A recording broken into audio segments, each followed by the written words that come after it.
ఇక రెండవది ఏంటంటే పాపము ఎరుగని ఆయన మన కోసము పాపముగా మారిపోయాను. ఇందాక నేను చెప్పాను కదా, ఆయన పాపము లేకుండా ఈ లోకంలోకి వచ్చాడు. ఆయన పాపము లేనివాడిగా బ్రతికాడు. ఆయనలో అంటాడు, ఎవరైనా నాలో పాపము ఉన్నదని మీలో ఎవరైనా స్థాపించగలరా అని చెప్పేసి ఆయన అంటాడు. ఎందుకంటే ఆయనలో పాపము లేదు, అందుకే ఆయన పరిశుద్ధుడు అయ్యాడు, ఆయన దేవుడు అయ్యాడు. హల్లెలూయా. చూడండి, చూపిస్తున్న మాట 2 కొరింథీయులకు రాసినటువంటి పత్రిక, కొరింథీయులకు రాసిన 2వ పత్రిక,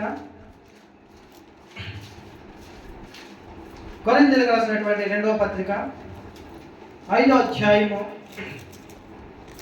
21వ వచనంలో చూడండి, చూపిస్తారు.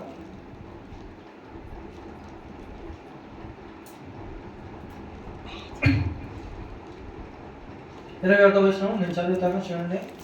ఎందుకనగా మనం ఆయన యందు దేవుని నీతి అగినట్లు పాపమెరుగని ఆయనను మన కోసము పాపముగా చేశాను అంటున్నాడంట. చూడండి, అపోస్తలుడైన పౌలు గారి మాట్లాడుతున్నారు పరిశుద్ధాత్మ ద్వారా. ఎందుకనగా మనం ఆయన యందు దేవుని నీతి అగినట్లు, ఆయన యందు మనము ఇప్పుడు ఎక్కడున్నాము అంటే పాపము లోకములో ఉన్నాము. లోకం అంటేనే పాపము. దైవత్వాన్ని మనిషి ఆచారాలను వెతుకుతున్నటువంటి పరిస్థితిలో ఉండిపోయింది లోకము. ఆచార సంప్రదాయాలకు వాటి వెంబడిస్తున్నారు, కానీ దేవుణ్ణి మర్చిపోయారు. వాస్తవానికి మా ఆచారాలు గొప్పవి, మా సిద్ధాంతాలు గొప్పవి అంటున్నారు, కానీ ఆ సిద్ధాంతాన్ని, ఆ ఆచారాన్ని నిర్మించిన దేవుణ్ణి విడిచిపెట్టి ఈ ఆచార సంప్రదాయాల ప్రకారం వారికి నచ్చినట్లుగా జీవిస్తూ ఉంటున్నారు. అందుకే వారు పాపములోనికి వెళ్ళిపోయారు. అయితే ఆ పాపము నుంచి మరలా వెనక్కి తీయడం కోసము దేవుడు ఏం చేస్తాడంట, పాపమెరుగని ఆయనను మన కోసము పాపముగా చేసుకొనెను. మన పాపమునండి ఆయన మీద వేసుకున్నాడు. ఎంత గొప్ప దేవుడు ఉన్నాయి. ఈరోజు చాలా మంది ఏం చేస్తుంటారంటే, మా పాపాలు పోవడం కోసము కోడినో మేకనో బలిస్తూ ఉంటారు. అవి చాలా మంది అనుకుంటారు వారి ఆచారాలు, వారి సంప్రదాయాల ప్రకారం వచ్చాయని అని చాలా మంది అనుకుంటారు, కానీ అవి కూడా బైబిల్ గ్రంథం నుంచి వచ్చినవే. అవి కూడా ఎక్కడి నుంచి వచ్చినాయి? బైబిల్ గ్రంథం నుంచి వచ్చినవే. ఒకప్పుడు ఇదిగో ఎవరైనా పరిశుద్ధ స్థలంలోనికి దేవుని ఆవరణంలో అడుగు పెట్టాలి అంటే దేవుని ఆవరణము ముందు ఒక పెద్ద బలిపీఠం ఉండేదట, అగ్నిదూపంతో ఉండేది. అయితే ఈ దేవుని పరిశుద్ధ స్థలంలోనికి ఎవరైనా అడుగు పెట్టాలి అంటే, దేవుని మందిరంలోనికి రావాలి అంటే మొట్టమొదటిగా వారు చేసిన ప్రతి పాపములు అక్కడ ఒప్పుకోవాలి. ఒప్పుకోవడమే కాకుండా వారు చేసిన పాపముల నిమిత్తము ఒక గొర్రెని కానీ, ఒక మేకను కానీ, ఒక పావులని కానీ, ఒక పక్షిని కానీ, ఒక కోడిని కానీ, ఒక ఆవుని కానీ, వారి పాపముల నిమిత్తము ఆ బలిపీఠము దగ్గర బలిచ్చి ఆ యొక్క రక్తమునంతటిని కూడా బలిపీఠం మీద పోసిన తర్వాత అది దేవుడు దాన్ని దోపార్తిగా చూసుకునేవాడు. పైకి ఆ మాంసాన్ని అంతటిని దాని మీద ఎట్టేసి పాపములు ఒప్పుకొని అప్పుడు దేవుడి మందిరంలోనికి అడుగు పెట్టాలి. అప్పుడు మాత్రమే అడుగు పెట్టగలరు. ఎందుకంటే వీడి నిమిత్తము ఆ పశువు అనేది బలి అయ్యింది. ఆ గొర్రెను బలి చేశాడు, ఆ కోడి బలి అయిపోయింది, తన రక్తాన్ని కాల్చింది. వీడి పాపాల నిమిత్తం అప్పుడు కడుగు వేయబడ్డది. కడుగు వేయబడిన తర్వాత అప్పుడు మందిరంలోనికి అడుగు పెట్టడానికి అవకాశం కుదిరేది. అతని ముందు అవకాశం ఉండేది కాదు. దేవుడి మందిరము చాలా పరిశుద్ధంగా ఉండేది. అసలు దేవుడి మందిరం అంటేనే పరిశుద్ధమైనది. ఈరోజు చాలా మంది దేవుడిని నమ్ముకున్న వారే పాపములు చేసి దేవుడి మందిరంలో అడుగుపెట్టే పరిస్థితులు మనం చూస్తూ ఉంటున్నాము. కానీ వారందరికీ కూడా ఏదో ఒక రోజు ఖచ్చితంగా తీర్పు అనేది జరుగుతుంది. వారికి కాదు, నాకనే కాదు, మీకనే కాదు, ఎవరికైనా మనము దేవుడి మందిరంలోనికి అడుగు పెడుతున్నామంటే మన పాపములను మనం గుర్తు చేసుకొని ఎరిగి వాటిని మనం క్షమించి ప్రభు అని చెప్పేసి ఆయన దగ్గర పశ్చాత్తాపం పడాలి. పడినప్పుడు మాత్రమే మన క్షమాపణలు కొట్టివేయబడతాయి. అయితే అనాది కాలంలో దేవుడి మందిరంలోనికి వెళ్ళాలి అంటే కనుక ఖచ్చితంగా ఏదో ఒక పశువును, మేకను, జంతువుని, గొర్రెను బలి ఇవ్వాలి. బలి ఇచ్చిన తర్వాతే ఆ యొక్క బలి ఆ దేవుడు యాగముగా తీసుకున్న తరువాత ఈ యొక్క పరిశుద్ధ మందిరంలో అడుగు పెట్టేవారు. అప్పుడు వెళ్ళి ప్రార్థన చేసేవారు, అప్పుడు వెళ్ళి దేవుడిని ఆరాధించేవారు. అంతకుముందు వారికి ఆరాధించే హక్కు లేదు. అయితే ఎలా ఆరాధించేటువంటి ఒక స్థితిని దేవుడు చూశాడు. ఈ మనుషులు ఏం చేస్తారంటే ఏదో ఒక కోడినో మేకనో పశువునో బలిస్తే సరిపోతుంది కదా, ఇంకా మన పాపములన్నీ కొట్టివేయబడుతున్నాయి కదా అని చెప్పేసి మరలా దేవుడి మందిరం నుంచి బయటికి వెళ్ళడం, మరలా పాపం చేయడం, పాపం చేసిన నిమిత్తం ఏదో కోడినో మేకనో బలిని తీసుకొచ్చి మళ్ళీ బలి ఇవ్వడం, మళ్ళీ దేవుడి మందిరంలోకి వెళ్ళడం, మళ్ళీ బయటికి రావడం, మళ్ళీ పాపం చేయడం, మళ్ళీ కోడినో మేకనో బలి ఇచ్చేసి మళ్ళీ దేవుడి మందిరంలోకి వెళ్ళడం. ఇలాగా పాపములు చేస్తూ చేస్తూ చేస్తూ ఉంటే భూమి మీద ఒక్క జీవరాశి బతుకుతుంది అంటారా? బతుకుదు. ఎందుకంటే సర్వలోక మనుషులందరూ కూడా పాపము చేస్తూనే ఉంటున్నారు కాబట్టి. అయితే యేసుక్రీస్తు ప్రభువారు ఒకానొక టైంలో, అంటే దేవుడు ఒకానొక టైంలో, తండ్రి అయిన దేవుడు ఒకానొక టైంలో తలుచుకున్నాడు మనుషులను. అయ్యో వీళ్ళు ఇలా పాపాలు చేస్తూ ఉంటే ఇక లోకంలో నేను సృష్టించిన సృష్టి అంతా కూడా నాశనం అయిపోతుంది కదా, కాబట్టి వారి నిమిత్తము ఒక్క యాగమే చేయాలి, ఒక్క బలిని మాత్రమే ఇవ్వాలి. ఆ బలి ద్వారా సర్వలోక మనుషుల యొక్క మానవాళి యొక్క పాపములన్నీ కూడా కొట్టివేయబడాలి అని అనుకొని తండ్రి కుమార పరిశుద్ధాత్మ ముగ్గురు కూడా కూర్చొని సంభాషించుకొని అప్పుడు అనుకుంటున్నారంట, మరి ఎవరవుతారు ఆ బలి అని అన్నప్పుడు అప్పుడు తండ్రి దగ్గర కుమారుడుగా ఉన్నటువంటి యేసుక్రీస్తు ప్రభువారు అంటున్నారంట, అయితే ఈ లోకములోనికి నేను వెళ్ళి నేను బలవుతాను అని చెప్పేసి ఆయన ఏమన్నాడంట, నేను బలవుతాను అని చెప్పేసి ఆయన ఇష్టపడ్డాడంట. సరే, ఆ బలియాగము చాలా భయంకరంగా ఉంటుంది, చాలా నొప్పితో కూడింది, చాలా వేదనతో కూడింది, మనుషుల్ని చాలా భయంకరంగా వేధిస్తారు, మనుషులు చాలా భయంకరంగా హింసిస్తారు అని చెప్పేసి అన్నప్పటికీ కూడా యేసుక్రీస్తు ప్రభువారు ఏమాత్రం వెనుక తీయకుండా ఏం చేశారంట, వెంటనే యేసుక్రీస్తు ప్రభువారు ఈ భూమి మీదకి రావడానికి ఇష్టపడ్డారు. హల్లెలూయా. ఈ భూమి మీదకి వచ్చిన తరువాత ఆయన అనుకున్నట్లుగానే ఆ బలియాగమం జరగడానికి సిద్ధమైంది.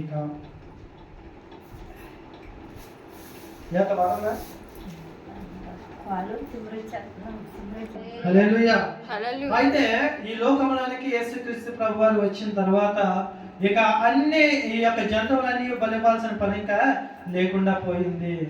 సర్వలోక మానవాళి పాపములన్నీ కొట్టివేయబడడానికి ఆయన ఒక్క బలి అయి ఉన్నాడు. హల్లెలూయా. ఆయన బలి అయిన తర్వాత రక్తం కార్చిన తర్వాత ఆ రక్తంలో కడిగివేయబడినటువంటి ప్రతి మనుషుడు కూడా పరిశుద్ధుడిగా మార్చబడ్డాడు. అంతేకాకుండా ఆయన మందిరంలోనికి వెళ్ళడానికి అవకాశం కుదిరింది. హల్లెలూయా.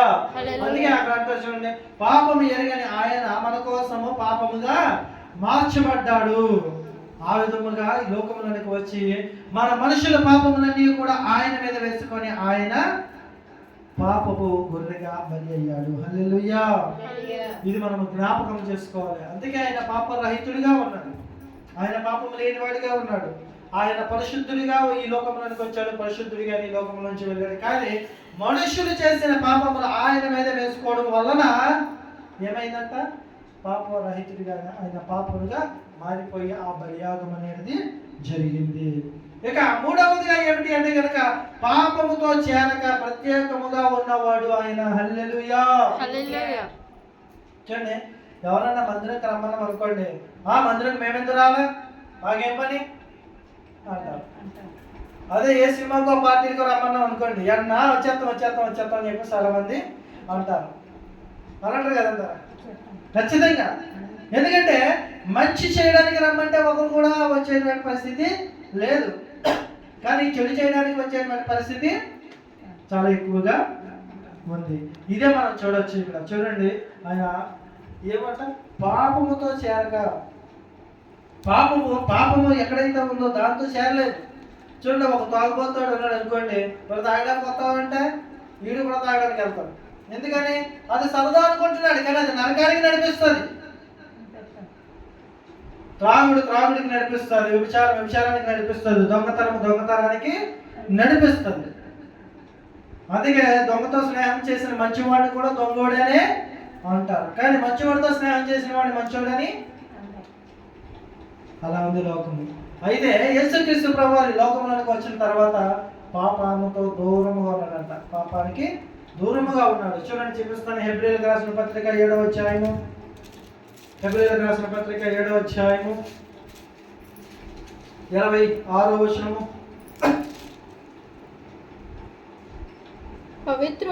పవిత్రుడును నిర్దోషియు నిష్కల్మషుడును పాపులలో చేరక ప్రత్యేకముగా ఉన్నవాడును ఆకాశ మండలము కంటే మిక్కిలి హెచ్చైన వాడును ఇట్టి ప్రధాన యాజకుడు మనకు సరిపోయిన వాడు. హల్లెలూయా. నిజంగా అండి, ఆయన అంటున్నాడు ఆయన పవిత్రుడు. యేసుక్రీస్తు ప్రభువారు ఎవరంట? పవిత్రుడు. ఏమాత్రమును అపవిత్రత లేనివాడు ఆయన. ఏమాత్రమును అపవిత్రత లేనివాడు, జోలము లేనివాడు, త్రాగుడు లేనివాడు, వ్యభిచారం లేనివాడు, దొంగతనం లేనివాడు. అలాంటి పరిశుద్ధుడు ఎవడైనా భూమి మీద కలడాలని చెప్పేసి ప్రశ్న ఆయనే వేస్తున్నాడు. ఒక్కడు కూడా లేడు పరిశుద్ధుడు. అంత పరిశుద్ధుడు ఆయన. అందుకే ఆయన అంగీకరించి ఆయన బాటలో నడవగలగాలి. హల్లెలూయా. ఆయన పవిత్రుడును నిర్దోషియు నిష్కల్మషుడును పాపములలో చేరక ప్రత్యేకముగా ఉన్నవాడు ఆయన. హల్లెలూయా. అందుకే ఆయనను అనుసరించాలి. నువ్వు క్రీస్తుని ఎందుకు అనుసరిస్తున్నావంటే క్రీస్తు పరిశుద్ధుడు, క్రీస్తు కల్మషము లేనివాడు, క్రీస్తు పవిత్రుడు, ఆయనలో ఏ పాపము కూడా లేదు. అందుకే ఆయన అనుసరించాలి. క్రీస్తుని ఈరోజు నేను ఎందుకు అనుసరిస్తున్నాను అంటే కనుక ఆయన ఏమాత్రమును పాపము చేయనివాడు. నీ కొరకు నా కొరకు ఆయన సిలువలో యాగమైన వాడు. ఆయన పరిశుద్ధుడిగా. హల్లెలూయా. అంతేకాకుండా ఆయనను ఇంకేముందంట,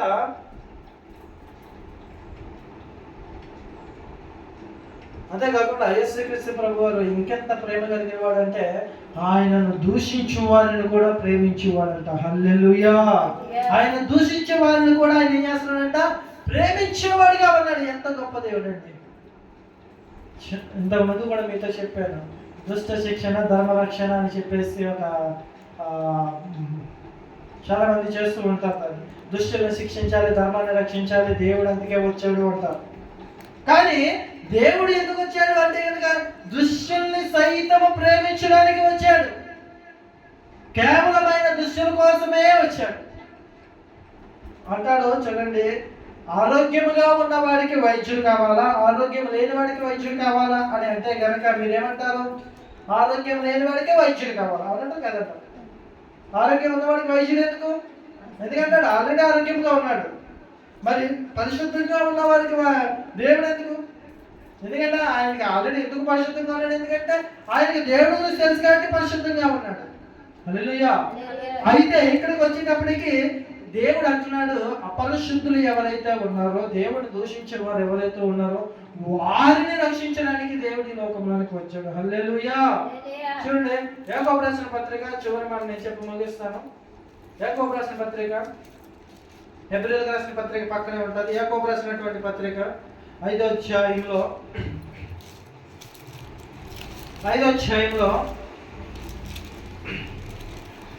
ఈ మాట చెప్పి నేను ముగిస్తాను. 5వ అధ్యాయము మొదటి నుంచి చదువుకున్నాము త్వరగా.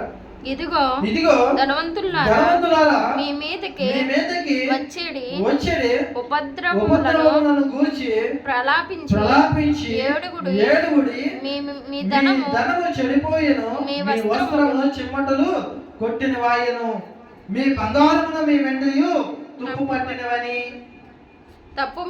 వాటి తుప్పు మీ మీద సాక్ష్యముగా ఉండి అగ్ని వలె మీ శరీరములను తినివేయును. అంత్య దినముల యందు ధనము కూర్చుకుంటిరి. ఇదిగో మీ చేను కోసిన పనివారికి ఇయ్యక మీరు మోసముగా బిగబట్టిన కూలి మొర్ర పెట్టుచున్నది. మీ కోత వారి కేకలు సైన్యములకు అధిపతియగు ప్రభు యొక్క చెవులలో జచ్చి ఉన్నవి. మీరు భూమి మీద సుఖముగా జీవించి భోగాసక్తులై వదజనమునందు మీ హృదయములను పోషించుకుంటేరి. మీరు నీతిమంతుడైన వానికి శిక్ష విధించి చంపుదురు, అతడు మిమ్మును ఎదిరించడు. హల్లెలూయా. ఇక్కడ ధనాపేక్ష గలవారు ఉన్నారంట. ఈ దుర్దినములలో ఆ ధనాపేక్ష గలవారు సంపాదించేటువంటి బట్టలు ఏమైందంట? పాడైపోవునంట. వారు సంపాదించినటువంటి బంగారము వెండి ఏదైతే ఉందో అదంతా కూడా చిమ్మట పట్టును, అంటే చెదపట్టును.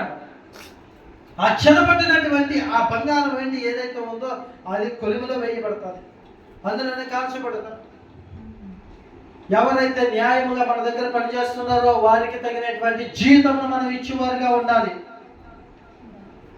న్యాయముగా పనిచేసేటువంటి వారి జీతమును మనము ఇవ్వకుండా, వారికి ఎంత పోలో అంత ఇవ్వకుండా దాంట్లో మనము సగం తీసుకొని దాచుకుందాము, ఏదో మనకి నచ్చినట్లుగా మనం జీవించి భోగాసక్తులై ఉందామని చెప్పేసి అనుకుంటే కనుక ఆయన అంటున్నాడు, మీ హృదయములను పోషించుకుంటున్నారు కాబట్టి మీరు ఖచ్చితముగా ఏమవుతారంట, దేవునికి విరోధులు అవుతారు. హల్లెలూయా. అయితే విరోధులయ్యే వారిని కూడా దేవుడు ఏం చేస్తున్నాడంట, ఏమాత్రమును కూడా శిక్షించకుండా వారికి ఇంకా క్షమాభిక్ష కలిగిస్తున్నాడు. మీరు నీతిమంతుడైన వానికి శిక్ష విధించి చంపుదురు, అతడు మిమ్మల్ని ఎదిరింపడు. యేసుక్రీస్తు ప్రభువారు ఈ యొక్క సిలువలో యాగం అవుతున్నప్పుడు అనేక మంది అతను పిడుగు తిరుగుతారంట, ముఖం మీద భూమి వేశారంట. ఒకటి తక్కువ 40 కొరడా దెబ్బలు, 39 కొరడా దెబ్బలు ఆయన వీపు మీద కొట్టారంట. అయినా సరే ఆయన ఏమాత్రము కూడా ఎవరిని దూషించకుండా, ఒక్క దూషణ మాట మాట్లాడకుండా ఆయన ఏం చేశాడంట, మౌనముగా ఉన్నాడు. దానికి సాదృశ్యం ఇదే, దానికి సాదృశ్యము ఇదే. అప్పటి వరకు చాలా మంది యేసుక్రీస్తు ప్రభు వారి చేత స్వస్థత పొందారు, అనేక మంది మారు మనసు పొందారు, అనేక మంది కాళ్ళు వచ్చిన వాళ్ళు ఉన్నారు, కళ్ళు గుడ్డుగా ఉన్నవారు కూడా కంటి చూపుతో చూసేవారు ఉన్నారు, మోగువారు మాట్లాడే వారు ఉన్నారు, చెవిటి వారు విని వారు ఉన్నారు. ఇవన్నీ యేసుక్రీస్తు ప్రభు వారే చేశారు. కానీ మరలా తిరిగి ఆయన మధ్య నిందలు వేశారు. ఆ నిందలు వేసి ఆయన సిలువుకి అప్పగించారు. అయినా సరే యేసుక్రీస్తు ప్రభు వారు ఏమాత్రం కూడా తిరిగి ఒక్క మాట కూడా ఆయన్ని దూషించలేదు. అందుకే ఆయన పాపరహితుడు. హల్లెలూయా. ఎన్ని విషయాలు చెప్పాను మీకు? 4 విషయాలు చెప్పాను. అన్నట్లు కదంట, నేను చెప్పాను 4 విషయాలు చెప్పాను.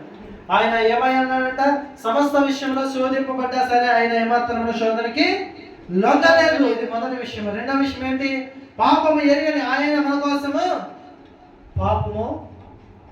పాపముగా మారిపోయాడు. హల్లెలూయా. ఇది రెండవ విషయము. ఇంకో విషయం ఏంటి? పాపముతో చేరక ప్రత్యేకముగా ఆయన ఉన్నవాడు. హల్లెలూయా. పాపముతో చేరకుండా ఏం చేశాడంట, ప్రత్యేకింపబడిన వాడిగా ఉన్నాడు. ఇక 4వ విషయం ఏమిటంటే, ఆయనను దూషించినా సరే, ఆయనను హింసించినా సరే, ఆయనను ఎక్కిరించినా సరే ఆయన ఏం చేశాడంట, తిరిగి ఏమాత్రము ఒక్క మాత్రము కూడా ఆయన మాట్లాడకుండా ఆయన ఏమయ్యాడంటే మౌనయ్యగా ఉన్నాడంట ఆయన. హల్లెలూయా. అందుకే ఆయన పరిశుద్ధుడిగా మార్చబడ్డాడు, పాపరహితుడిగా ఆయన మార్చబడ్డాడు. అంతేకాకుండా ఆయన పాపము చేయకుండా ఇంకేం చేశాడంటే శిక్షను అనుభవించాడు. పాపము చేయలేదు ఆయన ఈ లోకములకు వచ్చి, కానీ మన మానవాళి పాపములన్నీ కూడా ఆయన మీద వేసుకొని ఏమయ్యాడంటే ఆయన శిక్షను అనుభవించాడు అంట.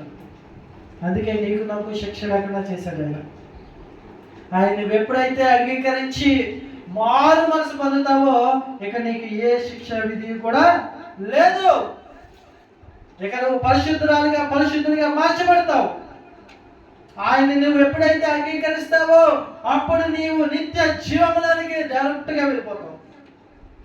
ఇక ఆయన ఎవరైతే అంగీకరించారో ఆయన నామాన్ని అంగీకరించిన ప్రతి వారు కూడా పరిశుద్ధులుగా మార్చబడతారు. హల్లెలూయా. ఆయన నామాన్ని అంగీకరించిన ప్రతి వారు కూడా నిత్య జీవ వారసులుగా మార్చబడతారు. అంతేకాకుండా ఆయన నామాన్ని అంగీకరించిన వారు నిత్య జీవములో 1000 ఏళ్ల పరిపాలనలో వారు నిత్యము సంతోషించే వారిగా ఉంటారు. హల్లెలూయా. అటువంటి కృప దేవుడు మనందరికీ దయచేయును గాక. ఆమేన్.